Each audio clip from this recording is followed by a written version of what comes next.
Amerika Serikat boleh saja menjadi negara adidaya militer, tetapi untuk saat ini tidak bisa ditutupi negara ini dalam masalah besar terkait persediaan amunisi.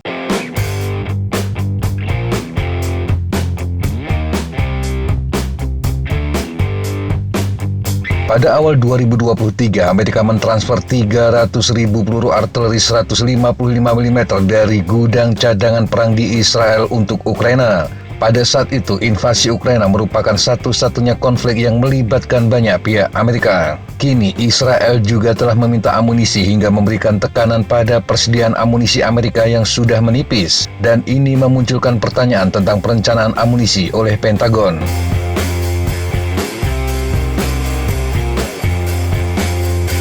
Sebelum dilanjutkan, kami informasikan bahwa tayangan ini didasarkan pada tulisan Wilson Beaver dan Jim Fain di Defense News 20 Desember 2023. Wilson Beaver adalah mantan staf Senat dan veteran Angkatan Darat Amerika.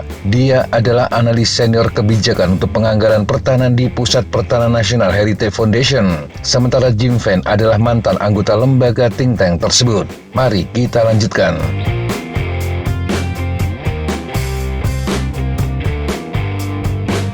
Militer Amerika sudah ditugaskan untuk melakukan lebih dari yang mampu mereka lakukan. Saat ini, Angkatan Bersenjata Amerika tidak memiliki amunisi yang dibutuhkan untuk melakukan kontingensi di kawasan Indo-Pasifik. Dan Amerika tentunya tidak mungkin memproduksi cukup amunisi untuk mempertahankan operasi di ketiga wilayah tersebut sekaligus.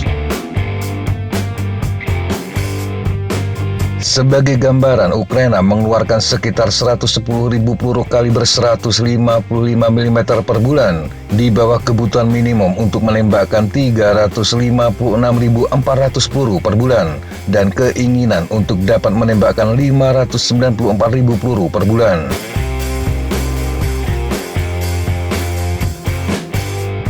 Bahkan setelah produksi amunisi berlipat ganda, Amerika hanya mampu memproduksi 28.000 unit per bulan. Itu berarti pengeluaran peluru kaliber 155 mm Ukraina saat ini 3,6 kali lipat produksi bulanan Amerika. Yang menambah masalah adalah permintaan Israel terhadap peluru kaliber 155 mm dari Amerika. Dan dengan persediaan global Amerika yang sangat terkuras akibat perang di Ukraina, masih harus dilihat di mana Pentagon dapat menemukan peluru untuk Israel tanpa mengalihkan peluru yang ditujukan ke Ukraina.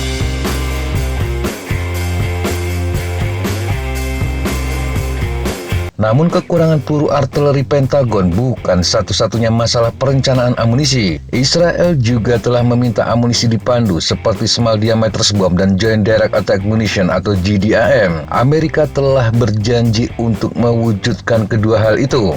Namun tidak jelas bagaimana hal ini dapat dilakukan tanpa menghambat kapasitas Amerika secara keseluruhan, terutama untuk menghadapi situasi darurat lainnya.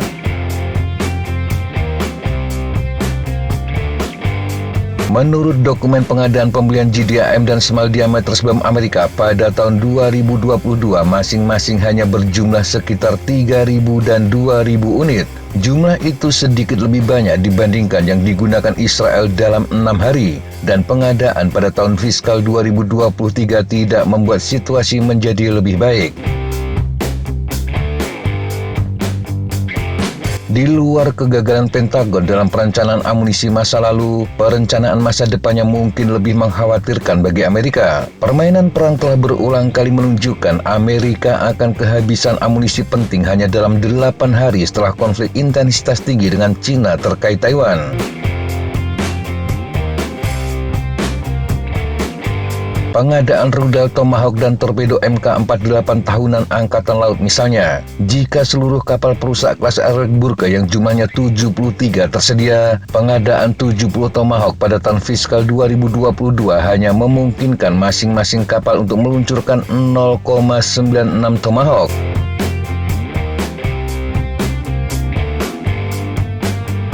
Kapal selam kelas Virginia berjumlah 22 dan US Navy pada tahun 2022 membeli 58 torpedo Mk48. Itu tidak akan mengisi 88 tabung torpedo yang ada di kapal selam.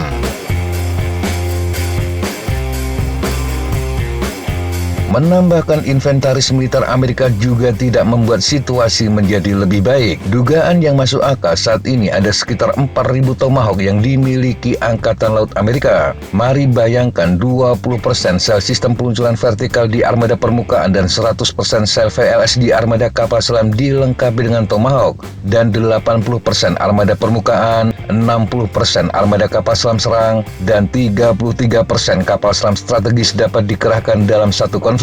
Maka Angkatan Laut Amerika dapat menembakkan sekitar 2.300 Tomahawk tanpa memuat ulang. Singkatnya, persediaan Tomahawk Angkatan Laut Amerika sangat sedikit, sehingga kemungkinan tidak dapat mengisi ulang semua kapalnya.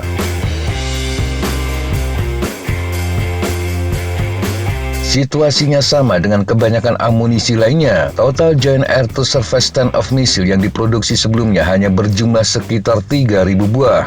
Belum termasuk ratusan yang telah dihabiskan dalam pertempuran. Dan persediaan Long Range Anti-Ship Missile kemungkinan tidak melebihi 120.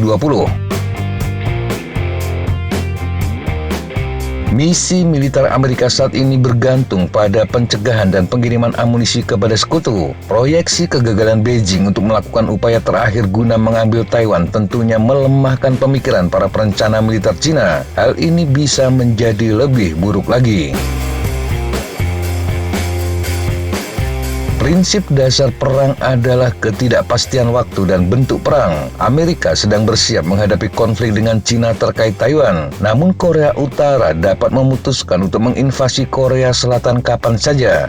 Dan itu sangat berpeluang terjadi ketika Amerika sedang berperang dengan Cina. Amerika Serikat mempunyai kewajiban perjanjian untuk membantu Korea Selatan mempertahankan diri, dan penggunaan amunisi dalam perang semacam itu akan semakin memperlemah kemampuan Amerika untuk melawan Cina.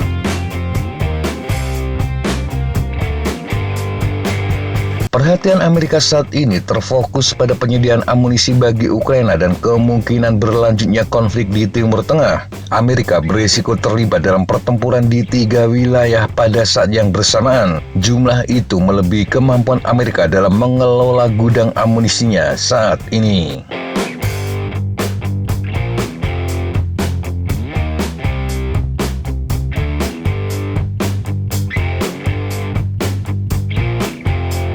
Demikian sahabat Jejak Tapa informasi yang bisa kita sampaikan untuk kesempatan kali ini. Sampai jumpa di kesempatan yang berbeda. Tetap semangat dan jaga kesehatan. Salam Fly Like an Eagle, Fight Like a Falcon.